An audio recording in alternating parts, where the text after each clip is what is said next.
అయితే కనకదాసు జయంతి అయితే చేశారండి. చాలా బాగా చేశారు. మీరే చూడండి అన్నీ ఎంత బాగా చేశారో. గొర్రెప్పలు అయితే ప్రతి ఇంటికి వచ్చి పూజ చేసి కలశాన్ని అయితే ఎత్తిచ్చారండి. చాలా బాగా జరిగింది. కనకదాసు జయంతి మామూలుగా కర్ణాటకలో అయితే నవంబర్ 11th అయితే హాలిడే ఉందండి, గవర్నమెంట్ హాలిడే. నాకు తెలిసిన విషయాలు అయితే మీతో షేర్ చేయాలనుకుంటున్నాను కనకదాసు గురించి. శ్రీ భక్త కనకదాసు అయితే విజయనగర సామ్రాజ్యంలో వీరప్ప నాయుడు అతడు యాదవ కురుబ కులస్థుడు. కర్ణాటకలో ఉడిపిలో అయితే ఇప్పటికీ కూడా శ్రీకృష్ణ దేవాలయం అయితే ఉందండి. అక్కడ ఆయనకు లోపలికైతే దర్శనానికి పంపలేదట. ఆయన భక్తి శ్రద్ధలతో గుడి వెనుక భాగంలో నుంచి తనకు వచ్చినటువంటి సంకీర్తనలతో పాడుకుంటూ వెళ్తుండగా శ్రీకృష్ణుడికి కట్టిన గోడలు పగుళ్ళుగా చీలి తనకైతే శ్రీకృష్ణుడు నవ్వుతూ అయితే దర్శనమిచ్చాడండి వెనుతిరిగి. అంతటి గొప్ప మహానుభావుడు శ్రీకృష్ణ కనకదాసు అయితే ఇప్పటికి కూడా అక్కడ భక్తులందరూ కూడా వెనుక భాగంలో ఉన్న కిటికీ ద్వారానే అయితే శ్రీకృష్ణుడిని దర్శనం చేసుకుంటారండి. అంతటి మహాశక్తి కలిగిన వాడు కనకదాసు. ఆ రోజైతే మేము కనకదాసు జయంతిని ఇలా జరుపుకుంటున్నాము. కలశాలు అయితే ఎత్తుకుని వచ్చి గుడి దగ్గర అయితే ఆంజనేయ స్వామి గుడి దగ్గర అయితే పూజ చేసుకునేసి ఇలా ఇక్కడే ఆటపాటలతో అయితే చాలా గ్రాండ్గా అయితే కనకదాసు జయంతి అయితే జరిగిందండి. ఓపెనింగ్కి వచ్చేసి మినిస్టర్ అయితే వచ్చారండి. మినిస్టర్ అండ్ ఎంపీ అయితే వచ్చారు. మినిస్టర్ సవితమ్మ గారు అండ్ ఎంపీ బీకే పార్థసారథి గారు అయితే కనకదాసు జయంతికి అయితే వచ్చారండి. విగ్రహ ఓపెనింగ్కి అయితే వచ్చారు వాళ్ళు.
అవి ఒకదాని తర్వాత ఒకటి పెట్టు, మింద పెట్టేద్దా పూలు పక్కే ఒకటి తర్వాత ఉంటాయి.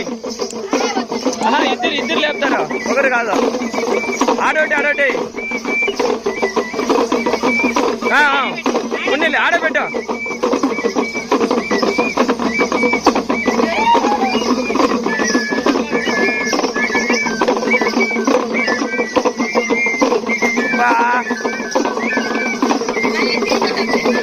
ఒకటే పెట్టాలా కొరుసా పక్కకి అంత పక్కయి అది పెట్టు అది లేపల్లా.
ఎత్తుకోలే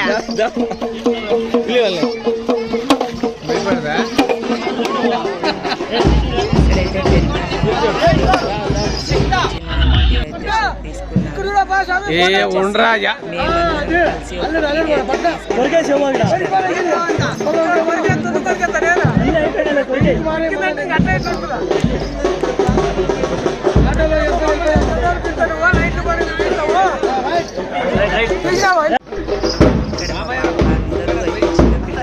చూసి భయపడి ఏడుస్తూ ఉంటారు. మా పాప అయితే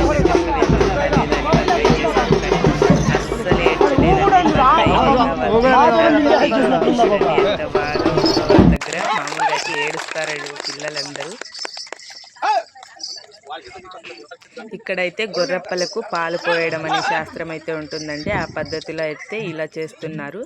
వాళ్ళు ఆ పాలను మొత్తం అలా తాగేస్తారండి. గిన్నెలో పోసి పూజ చేసి చాలా భక్తి శ్రద్ధలతో ఉంటారు వాళ్ళు కూడా.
డీజే అయితే స్టార్ట్ అయిపోయిందండి. నైట్కి విగ్రహం అయితే మెరూన్ తీసి డీజే అయితే పెట్టారు. డీజేలో చూడండి ఎంత బాగా ఎంజాయ్ చేస్తున్నారో అందరూ కూడా.